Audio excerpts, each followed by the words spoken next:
Shalom saudaraku, berjumpa kembali bersama dengan saya Pendeta Jakob Setio, masih dalam program Sapa Jemaat di Rumah.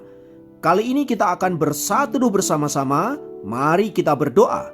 Bapa kami rindu, firman-Mu sungguh memberkati kami, dan biarlah melalui renungan firman itu, kami semakin dikuatkan, diteguhkan di dalam pengiringan kami akan Engkau. Kami siap diberkati, terpujilah nama-Mu kekal selama-lamanya.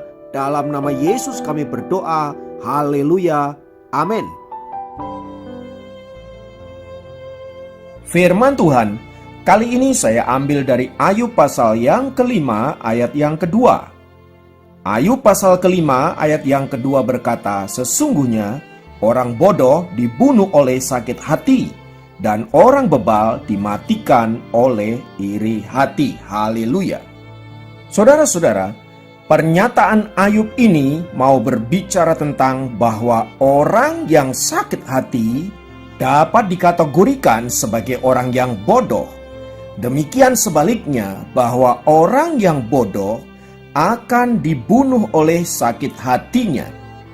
Tampaknya Ayub ingin memperingatkan setiap pembacanya agar mereka menjaga hati mereka sedemikian rupa agar tidak mudah sakit hati, sebab sakit hati hanya akan membuat kita menjadi pribadi yang bodoh, dan itu sangat merugikan diri kita sendiri. Lalu bagaimana ketika kita harus menanggapi setiap hal yang buruk yang menimpa kita, yang disebabkan oleh orang lain, yang tentu saja dapat membuat kita sakit hati, kecewa, dan bahkan marah? Untuk menggambarkan hal itu saudaraku, ada sebuah kisah yang menarik tentang seorang pria Jepang yang ikut kontes pidato pada akhir Perang Dunia Kedua. Laki-laki Jepang tersebut memilih tema Sacredness of the Work, atau kekudusan kerja. Ketika para hadirin mendengarkan tema dari pidato laki-laki itu, sebagian mereka tertawa dan tersenyum. Tetapi ketika mereka mendengar kisahnya, senyuman dan tawa mereka berubah menjadi tangisan. Para pendengar itu meneteskan air mata ketika pria tersebut menceritakan bahwa orang tuanya beserta rumah mereka hancur ketika bom meledak di Nagasaki. Dia adalah anak sulung dari 3 bersaudara yang masih hidup. Karena mereka adalah orang Kristen, mereka bertiga berdoa di atas rumah yang telah menjadi abu tersebut. Mereka meminta petunjuk dari Tuhan apa yang harus mereka lakukan. Salah satu dari mereka berkata, "Aku tahu apa yang harus kita lakukan. Kita harus bekerja. Kita bisa bekerja dan kita harus melakukannya." Lalu mereka pun mengumpulkan papan-papan bekas dan tiang-tiang yang masih tersisa. Mereka mulai membuat gubuk kecil di mana mereka bisa tinggal setelah tempat tinggal mereka hancur. Ketiga bersaudara tersebut bisa mengatasi rasa dendam dan kepahitan yang begitu rupa atas apa yang menimpa mereka yang disebabkan oleh orang-orang yang tidak bertanggung jawab.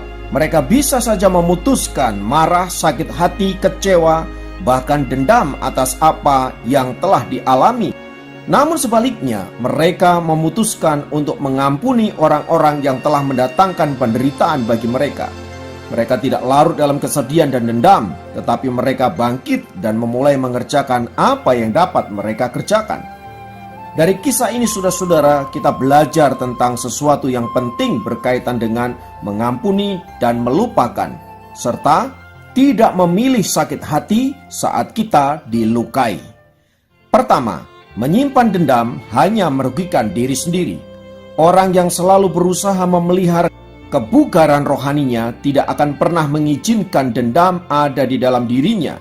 Dendam hanya akan meracuni jiwa dan tubuh kita sendiri.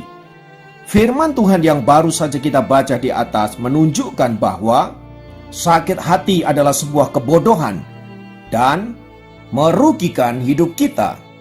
Jika kita berpikir secara realistis saudaraku, sebenarnya ketika kita menaruh dendam kepada seseorang, yang terluka sebenarnya adalah diri kita sendiri.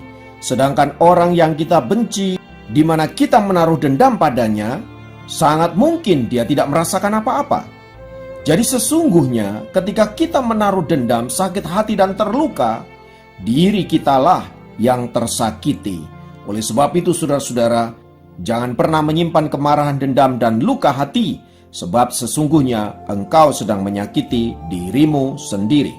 Yang kedua, bangkit dari keterpurukan dan melakukan sesuatu yang berguna adalah tindakan yang jauh lebih baik daripada berkutat dengan masalah sakit hati, kecewa dan marah. Tidak sedikit orang yang membiarkan dirinya berlarut-larut dalam dendam dan kemarahan, justru menimbulkan sakit penyakit yang ujungnya dapat menjadikan kita hidup di dalam penderitaan, bahkan kematian.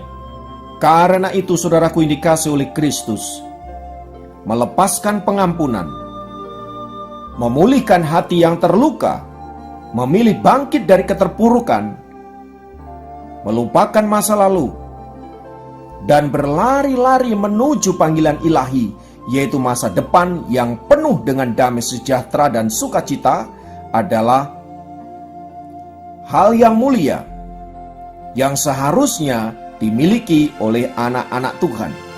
Mari jadilah anak-anak Tuhan yang hidup senantiasa ada di dalam damai sejahtera dan sukacita, di mana saudara memiliki hati yang lapang, memandang masalah dari sudut pandang Allah, di mana Allah sanggup menjadikan segala sesuatu untuk mendatangkan kebaikan bagi kita, termasuk saat kita disakiti, dilukai, dan lain sebagainya.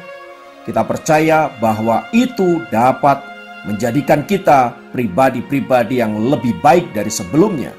Bahkan sangat mungkin melalui peristiwa itu kita dipersiapkan untuk the next level, di mana kita menjadi orang-orang yang hebat dan luar biasa.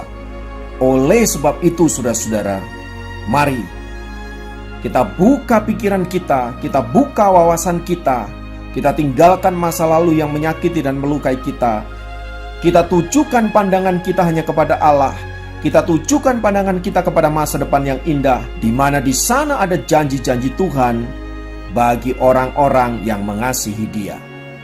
Ingatlah, seorang pelari, dia tidak akan pernah menoleh ke belakang saat dia ada di arena pertandingan.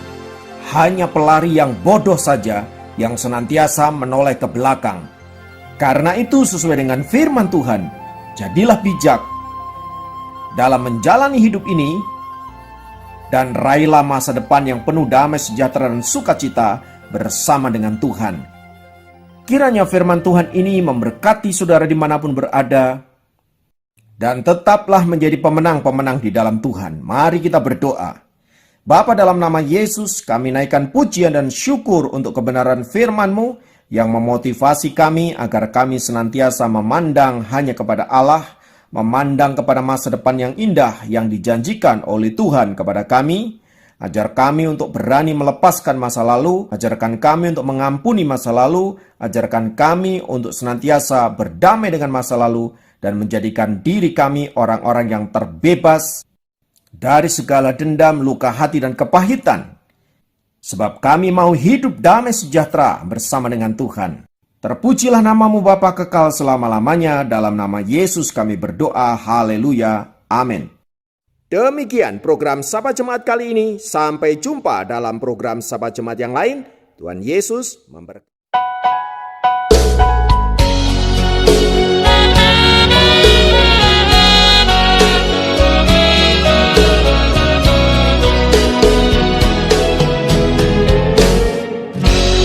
Indah rencana-Mu Tuhan di dalam hidupku, walau ku tak tahu dan ku tak mengerti semua jalan-Mu.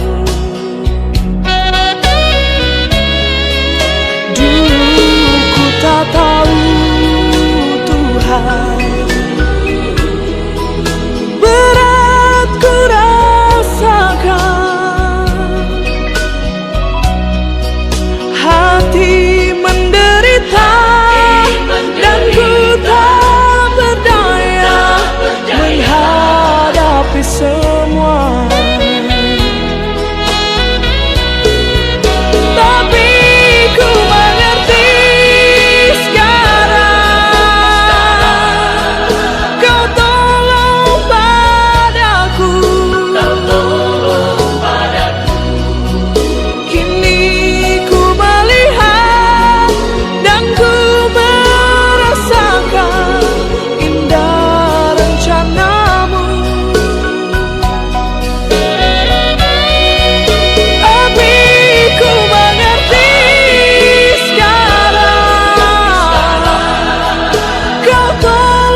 Karena